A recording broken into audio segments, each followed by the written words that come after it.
Contrans Oy Konnevesi, hyvää perjantai-aamua Keski-Suomesta. Tänään esittelemme Treon Optimal kesantomurskaimen BP365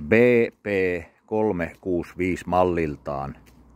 Työleveydeltään 3 metriä 65 senttiä, toteutettu hyvin yksinkertaisella tavalla 4 ruohonleikkurityylisellä leikkurilla, jossa on pulttikiinnitteiset terät, suojamekanismi, jos kiviä leikattavalla alueella sattuu olemaan.